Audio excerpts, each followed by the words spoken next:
and in between all that good stuff, you see Costa in the middle. Kovacs is the one that Costa is currently helping. You Shiels on the far. Shiels got some longer hair right now. It might be time for a haircut. I don't know, maybe not. And then we've got on the other side Victory in the middle and his two teammates as well. So we are set up. We are good to go for round number 4 here. So though he may have had your number, Bobby Victory. Any tormented souls in that deck? No. He's playing Boros. He'd probably crush me with that too. No, you're looking for a Boros fight. This looks like a heroic red-white deck. Pretty much. This is what I wanted. Yeah, it has Dauntless Onslaught. Okay. So that's the double targeter in white. It has Coordinated Assault, the double targeter in red, and it is all about targeting creatures. It is playing, for enablers, it has Dauntless Onslaught, Coordinated Assault, 2 Titans Strengths. It's playing an Ordeal, the white Ordeal, and then creatures it's targeting with heroic. It has the favored hoplite, Wingsteed Rider, Phalanx Leader, Arena Athlete, among others, all with heroic in the deck. If you want some heroic, Victory has some. So does Costa as well. Costa has 2 Phalanx Leader in his deck. He also has a card. I'm going to spoil it for you. He has Triton Tactics. So get excited. Oh, I'm excited about that. All right. I like the white blue heroic deck more right now. He also has 2 copies of Wingsteed Rider as well. So he's definitely got some heroic going on. But right now you don't see any planes for Costa.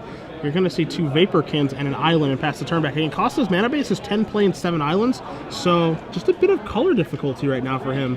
Yeah, it looks like he does have a Wingsteed Rider in his opening hand, but he really kept it based on the strength of these 2 Vaporkins. This is going to be somewhat difficult for Victory to race. But if he is able to do it, it'll probably be on the backs of this guy. Yeah, Phalanx Rider is going to show up to the party. Pass the turn back, just a little meager 2-mana 1/1. As here comes Costa in the air for 4 points. Going to knock Victory down to 14. Matt did draw a planes for the turn, so we'll see if he has a white card that he can cast, and he does. Yeah, that's going to just a 3/2 right now, as he does not control an enchantment. I believe that's Laguna Bandelder. Yeah, super easy to pronounce. Laguna Bandelder. Just a 3/2 though. Looks like his deck's really just about curving out. Yeah, I mean, he's just an aggressive deck. He does have tricks, of course, 2 copies of God's Willing. He does have a Dauntless Onslaught as well. He's got a Newell if he needs to be reactive. He has a Griptide as well. So, his deck is just a blue-white tempo aggressive deck. He actually has a pair of Phalanx Leaders in his deck. Yeah, he's got 2, yeah. So he can get pretty heroic here. Doesn't have he doesn't have like Triton Force Hunter or Wave Crash Triton as far as some of the blue heroic creatures are involved. Or concerned, excuse me, but again, his deck is still just aggressive with tricks. Something that we've seen be very, very good over the course of Magic history. So he's really just playing the blue, it looks like, then, for just the curved creatures in the Triton Tactics. But it's mostly a white deck. Yep. Again, 10 swamps, 7 islands. He's at least 1 plains is fine. Excuse me, 10 plains, 7 islands, and the plains has shown up. So he's the Arena Athlete. That's the second heroic creature for Bobby. But as you see, neither of these decks are really set up to block at all. Yeah. Bobby looks like he's going to cast a spell here. He's going to attack with a 1/1, and he is going to cast a Battle-Wise Valor. So +2/+2, and then a counter. So he's actually going to come across here for 4 points, and he's going to scry. See if he's going to put it to the top or the bottom once he consults his hand here. Yeah, Phalanx Leader is difficult to race against. Costa did start out, because he started out 2 creatures ahead. I think he may have enough to do it, but it will still be pretty close. Yeah, I mean, this can be pretty scary depending on, especially how the scry kind of ends up, because Victory got off the ground a little bit slow here. Costa's been ahead the whole time. With the Vaporkins, you see him just draw his card, not even add it to his hand, and gets in with everybody. Arena Athlete's going to go in front of the 3/2. They're going to trade off. Costa, there's a plains. Big draw there. And Wingsteed Rider. Yeah. So just more creatures, more flyers.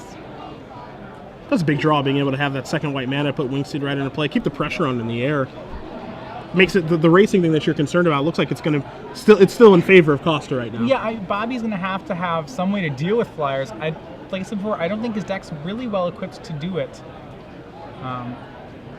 He has almost no removal in his deck. He does have Labyrinth Champion, so if he can manage to get that guy online, Labyrinth Champion is a rare that shocks things when it's targeted. That could maybe pull him back. But even now, like, he's at too low of a life total, I think, for that even to stabilize him. Wingsteed Rider is going to get in front of a Vaporkin. Doesn't want to block the other Wingsteed Rider in case Costa has a trick. Kind of ruins his entire plan. See Costa going to go reaching for mana after putting Victory down to 6. Second main phase, he's got a Battle-Wise Hoplite. And it's going to pass the turn back. Yeah, looks like his last card is also a Phalanx Leader of his own, so tons of heroic. Yep. All 2s and 3s. The Battle-Wise Hoplite's one of the better heroic cards. That card's awesome. I mean, you got a 2/2 for 2. Yes, it's a little bit difficult to cast, but targeting with heroic and resolving it is just fantastic. You get +1/+1 counter. Scrying is super good. Just everything that you would want out of a heroic creature. It's worth, stretching your mana to be able to cast this. Right. Victory going to tap 4 mana. Yeah, and that's Hopeful Eidolon. Okay. That actually gives lifelink to the Phalanx Leader. It's going to turn into a 4/4 right now. Yeah, very hard to race against lifelink, so he needed a way to pull back in this race, and he may have found it with Hopeful Eidolon. See if Costa can find, he's got the mana to cast the Phalanx Leader. See if he can find a spell to go along with it. I believe he found a Grip Tide. I'm not positive, but that's good. scary if he did. That's good right now. I believe that's what he's found. Well, if he doesn't cast a Phalanx Rider, then that's definitely what he found. Now, I think what he's considering right now is, do I cast it now or do I wait? The reason he's questioning if he should cast it now is because of a card like God's Willing, where if he doesn't Grip Tide now, then he gets blown up by God's Willing, giving it protection from blue.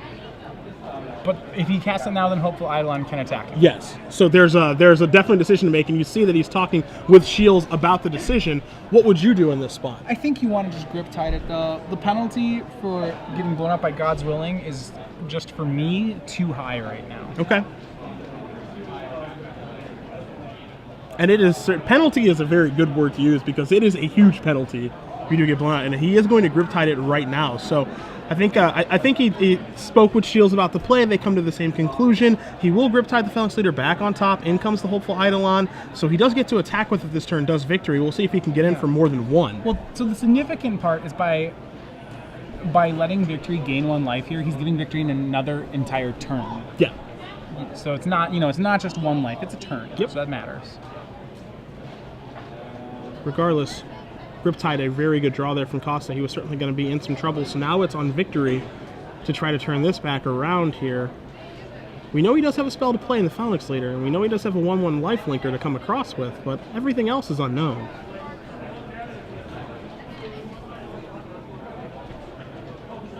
You see a quick update here on the top shelf.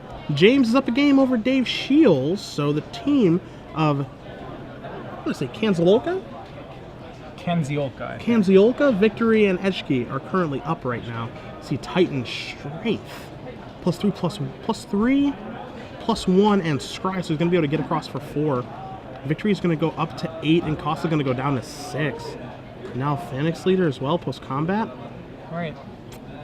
He's put up a fight here. Yeah, the Titan Strength really strong here. Gives him a little bit of extra maneuvering. I think he does not want to have to chump with the Phalanx Leader, and that has allowed him to do that. Yep. Costa's going to come in here. Now, the question is, does he chump or does he not chump? The thought process can be, I can't beat a spell anyway, so I'm just going to hope that you don't have one to go down to 2. Really depends on what's in his hand. I mean, he would love to get a 1/1 counter on that Hopeful Eidolon. Yeah. He'd like to be able to at least represent the possibility of swinging back for lethal, and he probably won't be able to do that without Phalanx Leader. Decisions. So my guess is he takes everything. Yeah, I think he might be in the situation now where it's like I can't beat a combat trick anyway. Like a card like Battle-Wise Valor, for example. It's like I'm not beating it if you have it, if I'm blocking or if I'm not blocking. So I just have to hope you don't have a trick right now. Yeah, if it was a trade, he might make the block, but it's not a trade. It's a chump block. Yeah. So Victory is going to go down to 2. Costa's going to play a Phalanx Leader of his own and pass the turn back as Victory is going to draw a card. He's going to, wow, a quick attack. What he's supposed to do. So he's got to be worried about Coordinated Assault. Man, that was a fast attack. 4 mana, what is this? 4 mana is going to be Titan Strength Coordinated Assault. Jeez. That's going to get it. That's so unreal. It's a pump of 5 right there. So Victory immediately, no blocks, gets in there, attacks 4 lethal with a double trick, and is going to be up a game over Matt Costa. You see on the bottom as well, Pat Eshghy up a game over Chase Kovacs. So the team of James, Robert, and Pat dispatching the team of Shiels, Costa, and Kovacs very quickly. Yeah, so that put Costa in an awkward situation because presumably he'd want to hold back the Battle-Wise Hoplite there because he can just, but because Hopeful Eidolon still gains 1 life, he had to swing it so that it would still be a 2-turn clock. Mm-hmm. So, I don't think Costa doesn't really have the ability to play around double pump spells. I don't think so either. Especially, I think the The Dauntless Onslaught was going to ruin him, like, almost no matter what he did. Yeah, exactly. That's the troublesome one here. Because he has the lifelink. Yeah. So let's play a game. You want to play a game with me? All right. Let's play the Gray Merchant of Asphodel game, because we've not looked to see where those are at yet. I don't even... I shudder to think. Whose deck has them? Shiels'? Shiels has... He's playing black. He has one in his sideboard. Unreal. Kandziolka's playing black, has none in his pool. Wow. None? None. Anywhere. 0. All right, some honest magic, I suppose. Yeah, we actually get to play. Kandziolka's deck is just some guys. It has two, it's Minotaurs. It has 2 Kragma Warcallers, so that's the uncommon Minotaur Lord. And actually has a fair number of Minotaurs. It has 2 Borderland Minotaurs. It has 2 Fellhide Minotaurs. It has 2 Minotaur Skull Cleavers. It's got a lot of Minotaurs. Shields going to cast Commune with the gods here. So we see that Nemesis of Reason and the Howl. Was it the Night Howler? Yeah, the Night Howler. The Night Howler, both there. Both cards that work really well with the graveyard-based strategy. Interesting to see which one he goes for. Can't imagine he's taking Messian Asp. Commune with the gods, much like a Grizzly Salvage type card. We've seen cards like this be very good in the past. I don't think this one's any different. I think a lot of the time, I think a heavy amount of the time you're going to play this card. So we can take the Night Howler, which is now a 2/2, instead of taking the Commune with the Nemesis of Mortals. Mm-hmm. Night Howler, pretty good card too.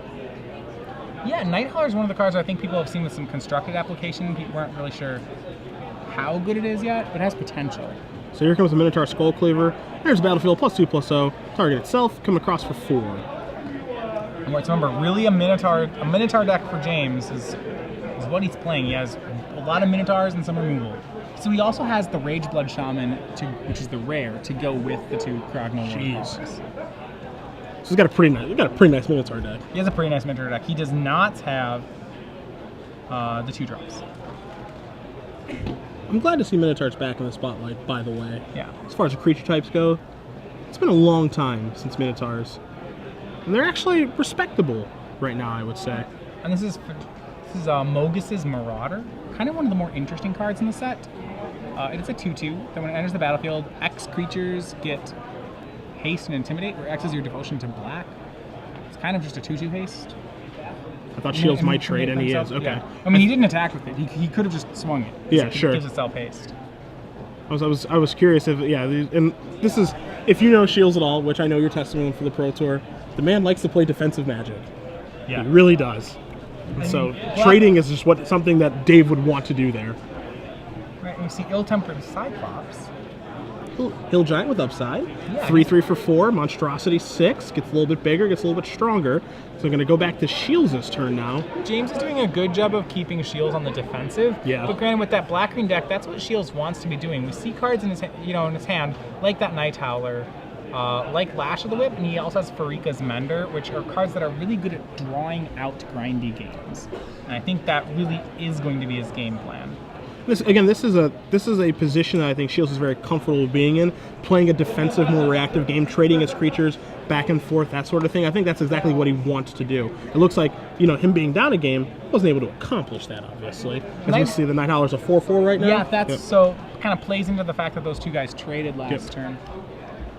And again, the thing with Night Howler is, don't forget, it's number of creature cards in all graveyards, not just yours. Right. So aggressive. I mean, this is we're looking at 3-mana creature, but bestow cost is actually pretty reasonable and attainable. This looks like a pretty good card in this set. It depends on how many creatures hit the graveyard.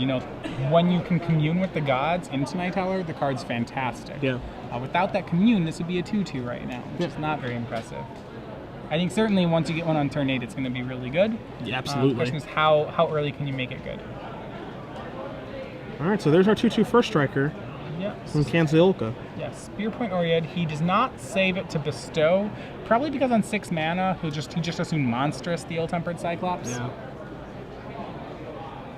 Shield's going to draw a card. Looks like he drew a land. He's got a forest and a swamp hiding out there among his spells. So he wants to navigate this turn and future turns moving forward. Yep, he does have the Lash of the Whip and Farika's Mender. I believe there's some more action in there, but also a fair number of lands. It looks like it's actually Reverent Hunter, So that's a green rare. I believe that's in his list. That Reverend Hunter is hiding out. That's the Devotion rare. Yeah, so it's the 1/1 that gets a 1/1 counter, right? So you see here, that's the third spell in his hand. Not a very strong play right now. It would just be a 2/2. That card actually has the potential to get really large. I was pretty impressed with it when I have seen it in play so far. I've seen people working on this card in Constructed, and with cards like Burning Tree Emissary, that card can get really big really fast. A lot of the time you're looking in the 3-mana 4/4. I mean, it's a hard to build Loxodon Smiter, but it can be bigger than Loxodon Smiter as well. So it's a pretty interesting card. Also, a bit easier to cast too. Definitely easier to cast. So there's a Lash of the Whip. Whip.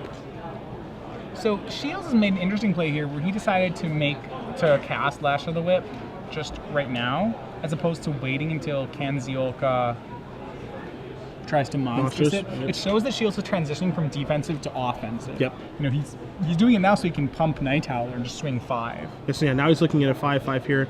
Now Kandziolka, he could block with a 2/2 First Striker. Is there a trick that he could have? I mean, Lightning Strike is Lightning Strike is the one. Okay. Yeah. And it's has gonna it. happen. Jeez. That's certainly was an aggressive line taken by Shiels. Maybe too aggressive. He does have the Freak as Mender, so he's going to be able to grind. If this game gets grindy, Shiels will be just fine with that. I'm a little surprised to see Dave make that attack, especially when a common trick just blows him out there. It's not like it's an uncommon or a rare. All it takes is a common to kind of ruin him here. Is now Kandziolka's going to get back on the aggressive and attack for 6 and put Shiels down to 10. Right, so Shiels just with 2 cards left. It's the Freaka's Mender and the Reverend Hunter. Draws, I think, another land, so... Mender's base stats are a 4/3. It's a 4/3 Gorgon. Yep. And it's a Gravedigger, so it gets a creature from the graveyard. Actually, I mean, it stands tall in this battlefield. It's just a great card. Yeah.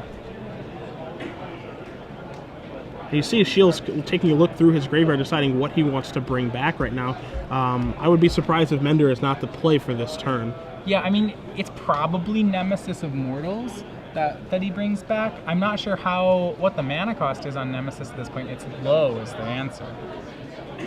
It's either Night Howler or Nemesis. So there's the Mender. But what to buy back? Nemesis will quickly become a 10/10. Night Howler gives you Bestow.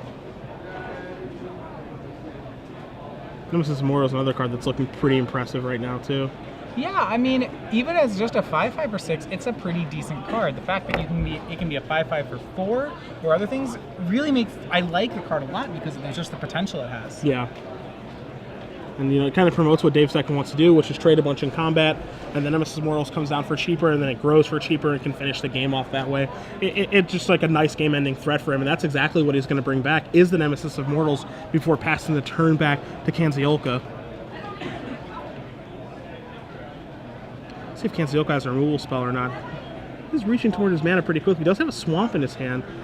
But again, if he did have a removal spell, I think that Mender would be gone by now, and he'd be in the red zone. Yeah, I would put Shiels down to 6. Remember that Kandziolka has a lot of Minotaurs in his deck, so Shiels has to watch out for a lot of surprise damage, I would say. The Kragma War Callers, basically +2/+0 the Minotaur half of the team. Rage Blood Shaman gives them all 1/1 and Trample as well. This is a pass back. If you're Dave Shiels, you are fist pumping in your head right now. Yes, you are. Glad that you're still at 10. That is a deep sigh of relief for him. Now he gets to untap and now make some decisions here. Doesn't mean Kandziolka's on empty, but he certainly did have a removal spell to take care of your Mender. So Mender standing tall. And that means any other big threats that you play are probably really good right now too. We will be holding that. So creatures in the graveyard. He has right out in front of the hall. The Mogus's Marauder. He has the Night Howler. He also has the Nessian Asp. So the Nemesis Immortals costs 3 to play and 6 to monsters. So 9 total. He can't do it all in one turn, but he's 2 mana short. I think he swings now because if Kandziolka makes the trade, decides to double block it, then Dave can play Nemesis. No, he can't because he doesn't have quad green. So sure. I was gonna say he would have enough colorless mana to make a play it and monsters it, but he wouldn't actually be able to. Shiels getting on the aggressive here. He's going to knock Kandziolka down to 16. We'll see what he's going to play in a second main phase, and it is going to be the Nemesis of Mortals. Now, my question for you is going to follow up here with the Reverend Hunter, and going to grow that a little bit here is... In the situation that Shiels was in a little bit earlier, my first thought was, okay, Kandziolka didn't play anything. How can I lose this game? The last card he has looks to be Nylea's Disciple. Yep. Yeah, no, it is Nylea's disciple. Or no, yeah, Nylea. So that's even better, which actually gives him a lot more latitude to work with. It's more life. Yeah, it's more life. So he actually can picture himself somewhere around 14 or 15 life here. The question I was going to ask you, though, is, how can Shiels lose this game? The thing I would immediately think of from a red-black deck is what kind of threat effects are there in the format? There is a 4-mana threaten that scries for 1 Okay. in the format. And it's a common, so you have to be aware of that Portent of Betrayal. Got it. The trick that turns out that Kandziolka does have, other than having a lot of lands, he does have Rescue from the Underworld right now. Which is good, typically, especially because of the number of enter the battlefield effects that black has. This actually is a candidate for one of the best uncommons in the set. Just because, 1, it's very powerful, and 2, black's full of enter the battlefield effects. But right now, it's not very good for him. So Shiels goes a reaching again. This could be a 10-10 if Kandziolka does not block. He might be getting there with everybody. He is getting there with everybody, as we do see that Robert Victory did win game number 2, and so did Pat Eshghy. So wow. The match is done. Wow, that's insane. Victory, Eshghy, and Kandziolka have already won this match. As you see Shiels coming across the red zone. Don't even know if he's been informed of that yet from his teammates. Oh, he probably knows. But now Rescue of the Underworld is going to get cast. He played some Teen Seals, his 2 teammates are now next to him. They're like, hey, we lost. He's going to finish it off, at least this game, get the practice in. Yep. Sacrifice the Spear Point Oryad, targeting Ill-Tempered Cyclops. And Nylea's Disciple. Getting 1, 2, 3, 4, 5, 6 life. That's a lot of life. There's a lot of life to be gaining. Disciple looks really good. At common, too. So it's a 3/3 for 4. So it's basically a Hill Giant with, again, upside. I keep saying that, but it seems like all the Hill Giants have upside in this format. Yeah, it's actually interesting. Had a discussion whether or not this card was better than Nessian Corsair. It's close. That's an interesting question. Corsair just being a 3/3 for 3, 2 and a G to cast, versus this one actually just gain life. Yeah, it's actually pretty tough here. As you see, Kandziolka is going to concede the game.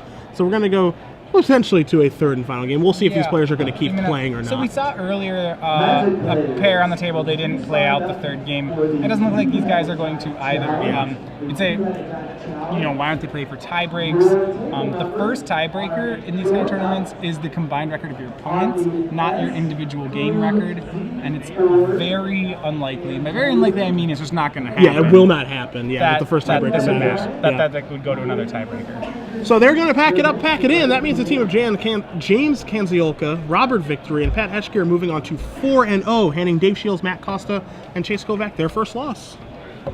In convincing fashion, nonetheless. Yeah, this looks like quite the beatdown that took place here. Back here in the booth, Cedric Phillips, Matthias Hunt, Star City Games Open Series here in Worcester, Massachusetts. I mean,